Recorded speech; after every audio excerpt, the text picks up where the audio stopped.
Coming up on this episode of the runningrestaurants.com podcast, I interview Kyle and Sarah of Sabre Real Estate Advisors and also the host of the National Restaurant Owners Podcast. Man, we cover a lot in this episode. It is a good one for sure. Check it out. All right. Welcome to the runningrestaurants.com podcast, where we bring you the tips, tools, and techniques you need to make your restaurant more profitable and successful. I'm your host, Jaime Oikle, and today I've got a great episode featuring Kyle and Sarah of Sabre Advisors and also the host of the National Restaurant Owners Podcast. So there's a ton of things we could talk about. I'm kind of interested to see where the conversation is going to go. But let's start with your background. French culinary is on there, Cornell University hospitality is on there, restaurant owner, obviously, real estate stuff, podcasting stuff. Talk a little bit about the journey. Thanks for having me on. I appreciate the time here. This is really cool. Man, the journey, this might be longer than the amount of time we have, but yeah, I've been in the hospitality space for a long time. Recently, have owned restaurants for the better part of the last decade or so, owned and operated my own restaurants, and have now begun working for Sabre about a year and a half ago, but I was at CBRE prior to that. I began working at Sabre as a commercial real estate advisor, focusing strictly on emerging restaurant concepts and helping them build out their pipeline. So it was a little bit of a rough 2020, as you can imagine. Not a lot of expansion going on for restaurants, but indeed, seems to be kind of turning the corner right now. All right, but go back for me, right? You grew up. Did you know you were going to be in restaurants? It was French culinary right out of school? Did you jump right in? What happened? No, I actually went to school, liberal arts college in Pennsylvania, Franklin Marshall College, and I went and studied finance and marketing. And I graduated college and went to worked at a couple different places. I worked on advertising. I worked on Wall Street doing the financial advisor stuff. And then it was right after 9/11 when those two planes hit the World Trade Center. I was like, okay, I don't want to be doing this anymore. I literally walked off my job, called my dad. He thought I was completely insane. And like a month later, 3 weeks later, I enrolled in the French Culinary Institute. I'd always loved it. I thought about it. I really always loved the restaurant industry. I love the vibe. I like to cook. And seemed like the next thing I wanted to do was something I actually wanted to do that I had a passion for. So that's how I wound up there. Yeah, man, we were in New York, outside of New York at that time. And that was a crazy time around there. The life-changing event for a lot of folks. And in your case, brought you into hospitality, which definitely different from the finance world. And much probably like back then where the New York and the whole country shut down for a while, that was a big impact. I remember it. And obviously COVID has been just, there's no way to describe it for restaurants. Everybody knows the story. Like it was shitstorm for the last year plus at this point. We did a show about a month ago called the Opportunity and Optimism Show, feeling that we're coming out of that, right? With vaccinations and just trending in that way. And I hope that is the case.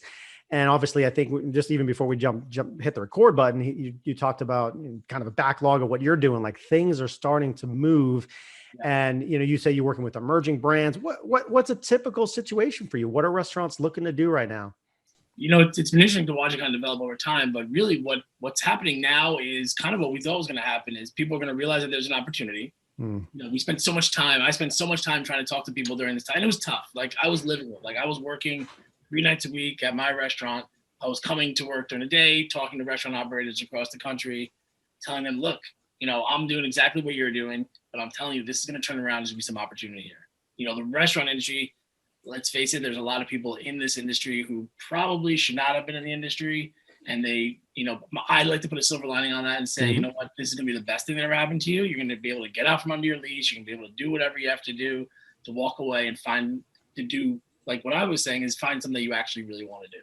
And that's going to present a lot of opportunities for operators who are in this business, as a career choice, as a passion for what they do. So that has been the case, at least here in New York, a lot of restaurants have shuttered, and it has presented an opportunity for an operator who could, maybe previously could not have afforded a rent, or because the space was occupied, it wasn't available. They've been able to take advantage of this situation and grow their brand or acquire new concepts. So, now it's, borderline a little, I don't want to say too late, but, landlords are starting to realize that this is coming to an end. I don't need to, knock 40% off my rent. I don't need to give tremendous TI dollars. I have a good piece of real estate. If you want it, this is the price. So, but people are now, back at it. I think they're opening their pipelines, and it's really interesting to watch it play out.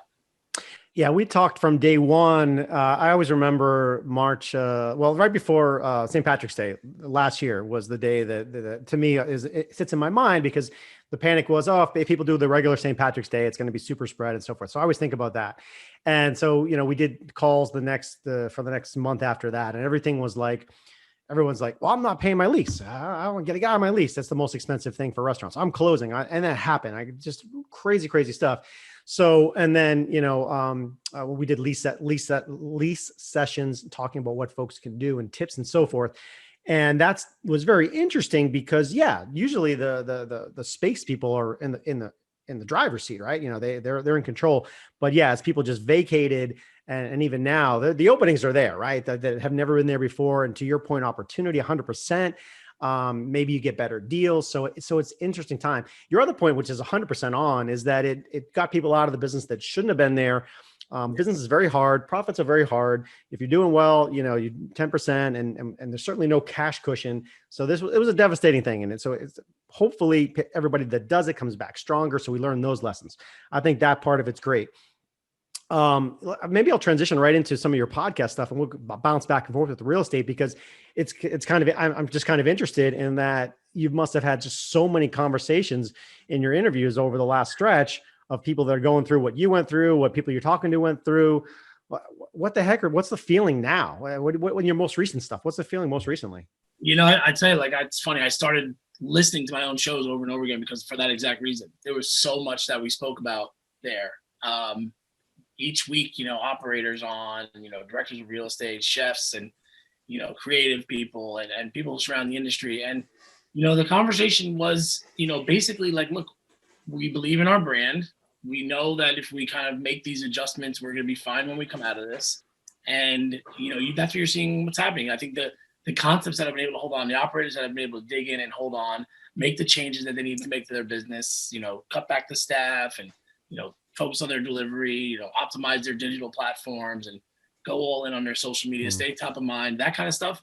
They're coming out of this thing like rock stars. And I think it's about to be, the roaring 20s again for this whole group of people who rightfully, deserve it. It's been a rough go. And if you made it through that, I mean, what else is there? I said at the beginning of the pandemic, in a weird way, this is like the ideal group of people to have this happen to. And it sounds awful, but when you own a restaurant or you're managing a restaurant, you're operating a restaurant, you're used to dealing with the unknown. You're used to dealing with a set of circumstances, not a global pandemic, but like your bartender doesn't show up. Your lead line cook doesn't show up. There's a gas leak or something happens out in the street and you got to shut down. Whatever it is, those who dig in and made it happen, and they're here and they're in a position to take advantage of whatever it is, more business, additional locations, expanding to a ghost kitchen, food truck, whatever it is. And I like to see that. I think it was sort of the underlying theme of all those shows, and it seems to be coming true. Yeah, I was just jotting down a couple of things as you were talking. And I think where we were, like again, a year and a half ago, it was very easy. Restaurants were doing very well. People were just spending. Obviously, shut down. Completely the opposite. But right now, with stimulus money, all the funds coming into the restaurant, even though there's been challenges, PPP this and round two, and now the new one is coming out. A lot of restaurants are actually getting a lot of dollars from those programs, which is great. And now the customers are also getting jobs and getting stimulus. So you almost feel like, and people are ready to eat. Like everyone's ready to eat for sure and drink and have fun. So it's like, man, it could be some flush times coming in to these people, which 100% they deserve and hopefully that they're ready for. Of course, maybe we'll touch on this at some point. I know staffing is the number one problem right now, but it's like, if things get so easy again with customers coming in just ready to spend, do you talk to folks like, hey man, don't forget those lessons you just learned about when it's lean? Like, don't screw service and, like take advantage of the lessons you learned. What do you think about that? Yeah, that's funny. They said, I was just talking to somebody the other day and he said, he was one of the guys who was kind of like hesitant to go out, even when things started opening up a little bit, he didn't want to eat outside, didn't want to eat inside, didn't want to do with anything. And he said he went out the other day with his wife.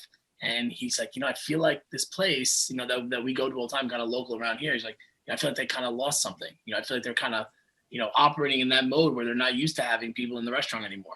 So that's a great point. I think, yeah, you can't, you got to go back to the good things that worked, right? Like the hospitality, the things that you were known for, providing great specials, going over the top, exceeding expectations, all those like operational customer service standpoints I think are always going to be important. It's just been, go mode. It's just been go mode, deliver food, get it done, get it out, and people will be grateful. But yeah, that's a fantastic point. We're going to be shifting back now, and yeah, I think you got to be, grateful for the fact that they're coming back, or that you were able to sustain the business to this point, and you got to make sure you treat them right. I think it's a tremendous opportunity actually to go over the top and exceed expectations.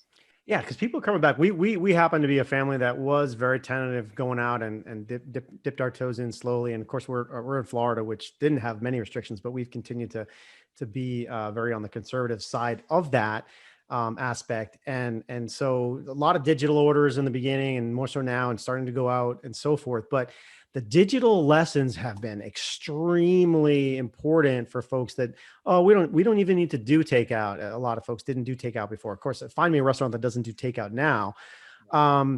What have you heard people say about the digital part? Third party this, I know that's not great, but learning how to do a takeout order well. What do you think?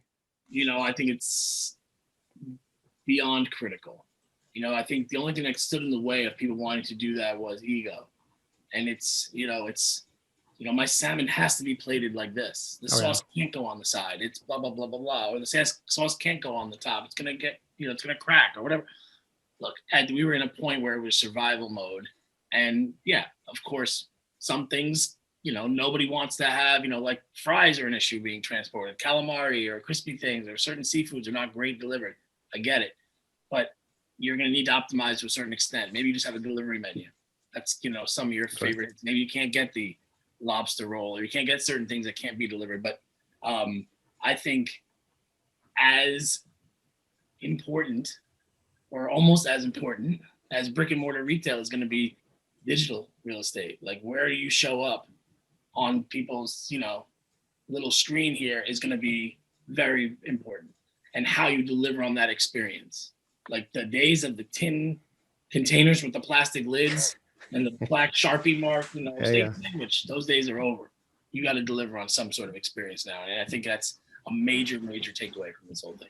Yeah. Some people they've learned how to do a really good job with takeout, whether it's the bins, the bags, the notes, it's done really well now. And to your point, we've order out a lot now, much more than in the past. And how many choices do I have when I go to order out? Like a shitload. We just finished we'll play softball tonight, practice, whatever. So I swear we'll order somewhere tonight. And who's it going to be? All right. Well, there's 5-10 choices we usually make. And so how are you going to be in my mind that it's going to be you tonight versus the next guy? Cause someone's getting my money tonight. I can guarantee you, we're not cooking at home.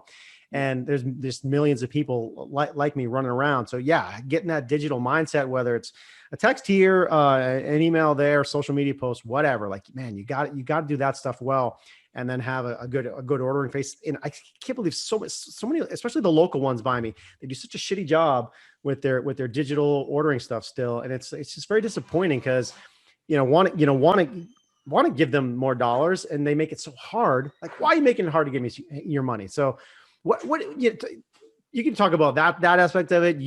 I want to go to your recently owned restaurants. Mm-hmm. How do you think about making it easy, because you were an independent, not a big franchise? How did you make it easy for people to do business with you? Look, I mean, we made it a priority. We actually shifted to native delivery in the beginning of the pandemic, primarily because of the fees, right? Yeah. But then I learned so much about what was going on, to the point now where I'm on a committee now that we speak to the Federal Trade Commission on a regular basis about the practice of these third-party groups. I mean, not to dive into that whole thing, but the reality is you have to own the whole experience, I think. You have to own the ordering process, the however you're going to package and deliver it, and you got to stay top of mind with your marketing. One of the things I think is fantastic, or was fantastic during the pandemic, were these things like, chefs cooking their favorite meals, showing the recipe, letting people pick them up and do that kind of thing. I remember thinking, I hope this doesn't go away, because it's a fantastic way to, be front of mind, be top of mind for the restaurant. I mean, if you are on those platforms, which I hope you're not, but whatever platform you may be on, you have to be top of mind, and your marketing's got to be on point. All the big guys are on those same platforms, right? So if you're a burger place, you got McDonald's, you got all those McWendy's, Burger King, all that crap is there. You're going to be somewhere where on that line, right? Like they're going to spend the money. You got to market. You don't want to be no one's scrolling down to the 20th burger place in your market, right? Like, so you're going to be top of the mind and say, okay, I'm not eating at these fast food places. What's the one? Okay, Harry's Hub. Yeah, he's got great burgers. Boom, let's order from him. I remember him because the chef showed us how they make the caramelized onions for that burger that everybody loves on a video freaking a year ago. That kind of stuff is so important and so easy to do. There's never been more resources, more information for people to say, hey, how do I do this? This phone here, you can make the content, you can post the content, and you can take all your orders on it. So it's like, I just think it's laziness if you're not implementing that stuff, because it's so good. It's like, here's a video studio for you. Literally, here's a whole video studio. Yeah, I get it that you couldn't do it 20 years ago, or that it was fancy or expensive, but yeah, that ability to look real in your kitchen is super easy. And some people are great at it. They just have the personality. They can say the right words. Some people are awkward or feel like you're awkward. They don't have anything to say. Yeah. You certainly have stuff to say. Like you have a restaurant. People want to know what you're doing, and so forth. But I want to ask you the question, when you first became a restaurant owner, however many years ago that was, what the heck was that like? Man, it was a learning experience for sure. I'll say that. We had no budget. We had no money. Right. We had a great concept and we had a great product, and we fought our way through it. Basically my whole business and my content and all that stuff is based on that experience. Was I did this all the wrong way. I knew how to cook. I had run restaurants from an F&B perspective for other people. But the ownership piece is different. There's the partnerships, there's your interpersonal relationships, there's the business side of it, all that stuff that comes in this package that you're not ready to open. Or you open and everything pops out and you're kind of dealing with it one-on-one.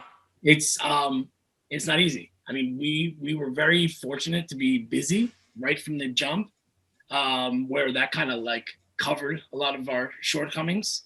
But that only works for, a short period of time, That's right. So then we were kind of forced to figure out each other's roles as we expanded to another location. But it was a learning process, and it's something my real goal is to, if in any way possible, prevent anybody from experiencing a lot of the stuff that I had to go through. Yeah. Here's what I did. Here's what I did wrong. Here's what you can learn from it. Don't do the same. Don't do the same shit. So you said you sold during this process, during the I don't mean process, but during the pandemic. Yeah. One in 2017, and I sold the other one. Yeah. In the middle of the pandemic. I mean, we had, my goal with that concept was to get it up and running and to really help the buddy of mine from culinary school, help him brand it, tighten up his ordering, do all that kind of stuff. And I couldn't be there hands-on. It wasn't fair for me to be a partner there. I couldn't afford to be there, but I couldn't afford the time to be there. And it was just, something where it's a passion to do it, but it's not a part-time job. You can't do it part-time. So, but yeah, I learned a lot by being in it, and I created a lot of content and documented a lot of that time in there. And it was, hopefully we never see anything like that again, but it was certainly something that in a weird way, I'm grateful that I went through. I wonder if this will be, we'll do it for a second anyway. Where I think I have it somewhere. If we go out, you talk about documenting your stuff, and I assume you kind of do that through your journey of your podcast here. Does that come up for you? Yep. That look right? So 62 episodes in, looks like kind of once a week or even more often. What are you doing here? How do you find these people you talk to? Are they friends, connections? What are some of the derivations of these conversations? What do you enjoy about this? Man, I'll tell you, I started this a couple of years ago, and I didn't really do too much with it. So it's really been during the pandemic that I've gone in on it. But I'm somebody who works very well with a system. So give me the steps of what I have to do, and I can follow that, and I can create the time for it.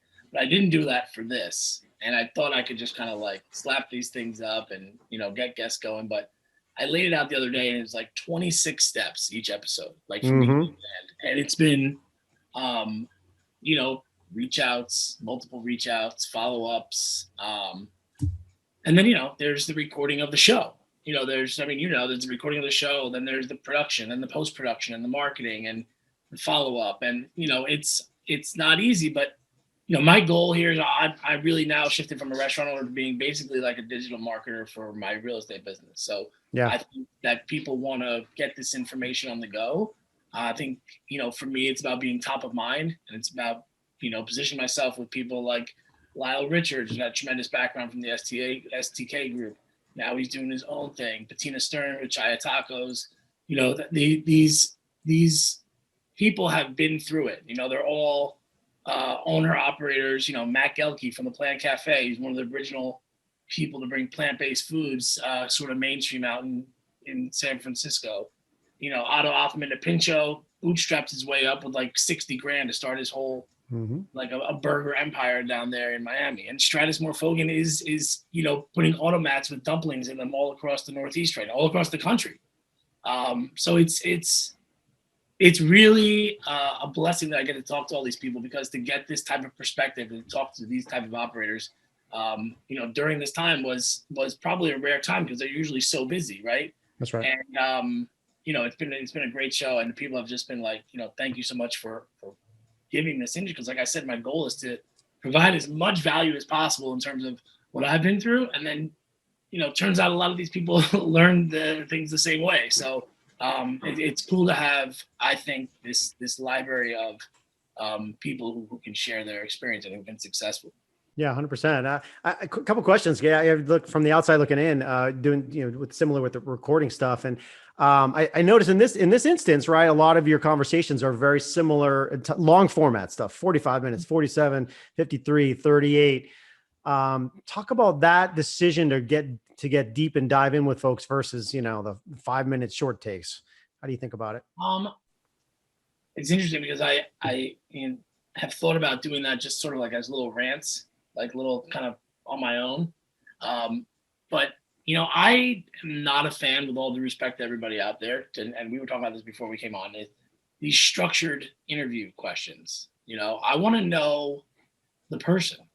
I want to know what's behind there. Yeah, we can start out and we can talk about, very structured questions start to show, but I want to get more into that back and forth. I want you to hear what I think about something. I want you to respond to it. I want you to ask me questions. I don't want it to be such a me asking you questions and you responding. So tends to go on longer. Turns out people like to talk about themselves. So yeah, you probably have to say, and now we're wrapping up. Thank you for coming. Yeah, now we're my sponsor. So yeah,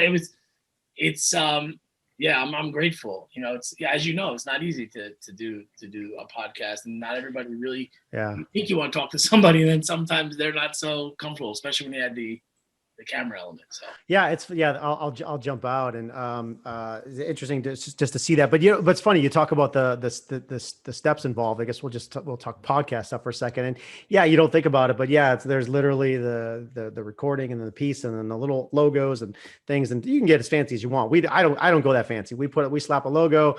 Some don't even touch the audio and put the sucker out. And some people are really good with it. And we need to be a little bit more fancier with what we do. But really it's just, I used to script stuff out a lot more in terms of what I wanted to ask. But lately I just like to just talk, just go back and forth, know a couple things about the company, and really just talk about the story and so forth, what they're doing and why it's important. And then just ping pong back and forth off of that. I think that works out better. And it sounds like that's your style.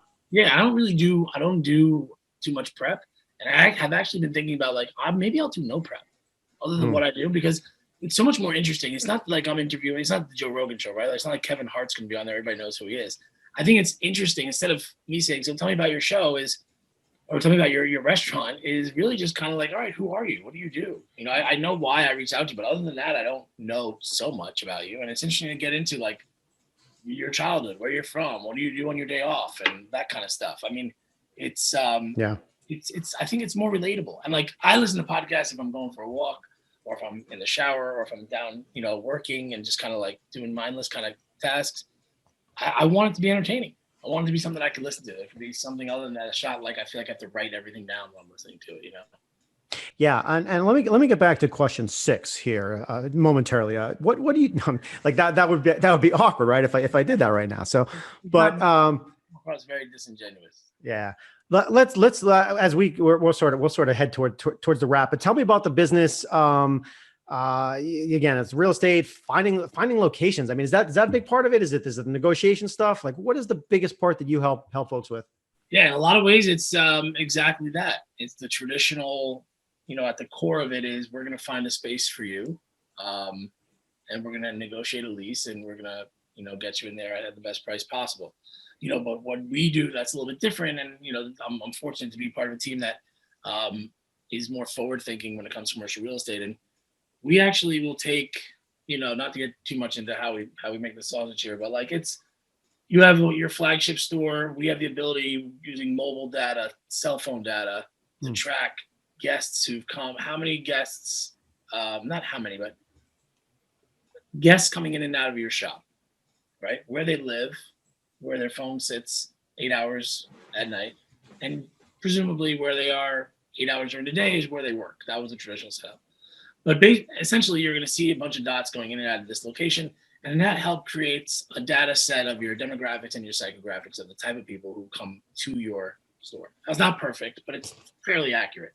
We've done several of these, hundreds of these throughout the pandemic, and no one's ever said like, no, that's not my customer. It's always, yes, that's my exact customer. And, that psychographics go beyond, male, 25 years old, college, 4-year college degree, makes $100,000 a year. It'll say, shops at these kind of stores, has this type of car. It gives a real, gets into who they actually are. So then we take that information and we can lay it over the market that you're considering and find those pockets of people and better identify areas of opportunity. Technology wins again. I mean, that's kind of amazing stuff that you're talking about. And pretty bad job explaining it, but it's really wild stuff.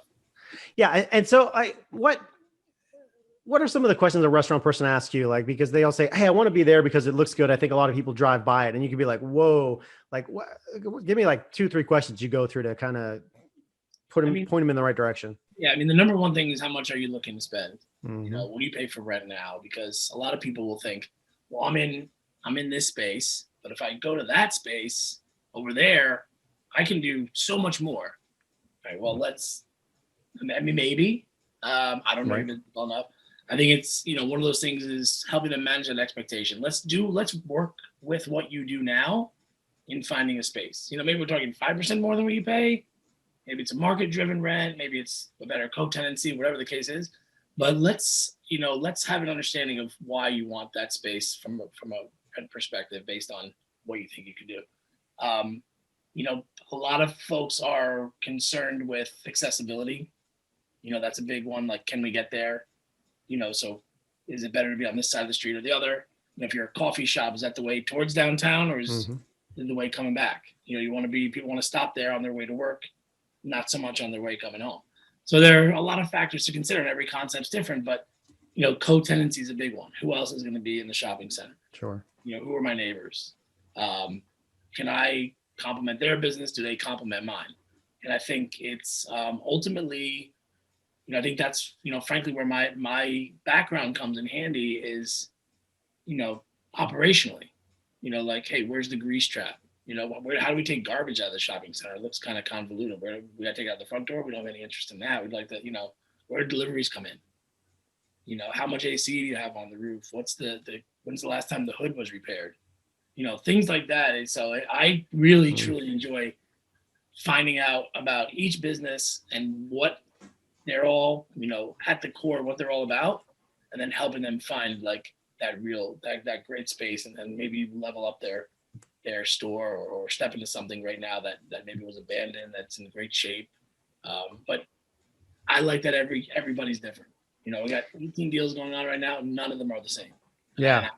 I actually like that. I know it might drive some people crazy, but I actually like that. Well, it's funny. You mentioned something there at the end about abandoned. And I was going to ask you, are you finding that people prefer to go into a location that used to be a restaurant because maybe some of the equipment's there, also if you talked about, versus brand new and you got to spend a whole bunch of extra money just to make it look like a restaurant? Yeah, so second gen restaurants in the country, I actually took like an informal little poll among some friends that I did on Instagram of what was happening with second gen restaurants across the country. So hit every major market, New York, Miami, I think we had the Tampa area, Dallas, all the way to the Midwest, out to California. And it was second generation restaurants are in very high demand for that exact reason. If I can go in there and the hood is there and really I just got to throw some artwork up, put my TVs up, my POS, paint, my little decor stuff. And I have the infrastructure of the kitchen. I got a parking lot. I got drive-through, whatever it is. Yeah, I'll take it. Bottom line is, even here in New York, those spaces are at a premium. They're at an extreme premium. In the suburbs here where I'm at in Westchester County and Fairfield County, Connecticut, they're virtually non-existent. So, they are, they existed, and I think the people who jumped on them real quick got them. Right. I just had a phone call with a broker down in Miami yesterday. I think she sent me 5 sites. So it's pretty thin. Yeah, it's interesting. I live outside Orlando, and our little city, like everything else in Florida, it's growing. And there's they're making pads here. People slowly come in. They're making a new pad there. People slowly come in. And it's curious, right? We have a couple pads that are opening up, and you're like, what's going to come in? Like as a person, I'm like, please put something that I like right there, like right down the hill. I'm like, there's opportunity still where we live for new folks to come in, and it's happening, and it just seems like it's never going to stop. We kind of moved here we thought it'd be a little bit quieter, but lo and behold, the growth has followed us. We were in Miami for about 15 years, and that place got filled up pretty good. Yeah, it's like New York's 6th borough now. Yeah. You guys are definitely not in the secret area in Westchester. That's for sure. People know about you. Hey, as we finish, what's in the background? Football helmets, football. You a fan or what do we got? That's my football helmet from college. This is support restaurants hat. This is my part of like a commercial real estate company that our brokerage, and we have like all the digital army, like commercial real estate. So we create content, and then just a bunch, picture of my daughter and my wife, just a bunch of stuff. This is a classic little tequila bottle that we attempted to cut in half for somebody. Yeah, and a bunch of my favorite cookbooks: 11 Madison Park, Joe Beef, Eric Repair, and The Art of the Restaurateur. Yeah. So you played ball yourself in college? Is that what you played ball? Football, yeah, football and baseball in college. So what positions? What we got? I was a defensive back in college. Okay. I was a quarterback in high school, and I was a pitcher and a right fielder in baseball. All right. I guess the important question would be, if you're in New York, I probably know the answers, but it's going to be Jets, Giants, and Yankees, Mets. What do you got? I am Yankees, Giants. Yankees, Giants. Okay. All right. My bet was Jets, but what are you going to do? I'll tell you a story. I grew up next door to the dentist for the Jets. So he would take us, as a kid, to Hofstra at the time. And I was a Jets fan for a long time. But I was like, you know what? I dedicated too much of my life to spending 4 hours watching this team on a Sunday. And then a buddy of mine coached for the Giants. And I was like, I'll support him. And it became a much more fun game to watch. Well, I mean, life sucks to be a Jets fan. And I can say that as a Patriots fan, but I grew up in Boston and so forth. But the Jets there was a couple of years where they got us when I was growing up, but for the most part they didn't. And then of course the Giants have 2 historic wins against Tom and his crew with the crazy catch and all that stuff. I saw Tom the other day said, I would trade that goddamn Eli Manning loss for I don't know, whatever he said. He said, I'd rather have that undefeated season, perfect season than I give away one of my big trophies, something to that effect. But one giant loss. That was my favorite T-shirt. One giant loss. Yeah, that's exactly right. So, complain this too. There's no one wants to listen to that. What do you think about him being in Tampa now, though? Oh man, it's funny. It's super funny. We've been here for a little while, and I'm just kind of I follow the Patriots and just a Tom Brady fan because it just fits my generation on how he played, and just to see the dude transition to another location Oh, Bill's not there. It's not going to work. Okay. All right. Let's see what happens. He goes there, a little bit of early success, and then a little bit of definitely question marks, right? Obviously finished the season strong. So, I mean, wasn't Bill. And then conversely, what happened in New England? Yeah. Oh, what happened in New England? They didn't make the playoffs for the first time in forever. So was it Tom? Was it Bill? We don't have definitive answers, but definitely Tom seems to control his own destiny a little bit. And he's obviously his teammates are just super complimentary of his leadership. And so I think it tells a story. Someone that level that works that hard continuously. It doesn't happen by accident. Success doesn't happen by accident. He would be a case story for that. I actually, I have an appreciation for what he's accomplished, obviously. And I thought it was great to see like the drunk Tom Brady on the boat thing. It shows like a human side, like relatable, I thought it was great. He could never have done that in New England. So I thought that was great. No. Yeah. Well, yeah, that wouldn't have worked on the duck boat tour, but the Tampa, people need to know that Tom is a real person, not some sort of robot, but that's good. I hope the draft works out for your New York teams. Probably won't. So another year of suffering coming. Hey, you know what? Coming your way. I know by now to temper my expectations. So. Yeah, exactly. All right, definitely good stuff. I have a web link for you that I'm going to share, but where else should they go? Do you tell them where to go and make sure we get them in the right spot? At Kyle Inserra, KYLEINSERRA on Instagram is really the best way to catch me on LinkedIn. Okay, cool. All right, perfect. Folks, Kyle Inserra of Sabre Advisors, also of the host of the National Restaurant Owners Podcast. You can find them, the website for the website. It's weird. It's sabre.life, sabre.life. Yep. So Google that, but find him on LinkedIn and so forth. Podcast platform, super easy to find. Definitely go check out the episodes, dig in there. Good stuff there. For more great restaurant marketing, operations, service people, and tech tips, stay tuned to us here at runningrestaurants.com. We'll see you next time. Thanks, Kyle. Thank you.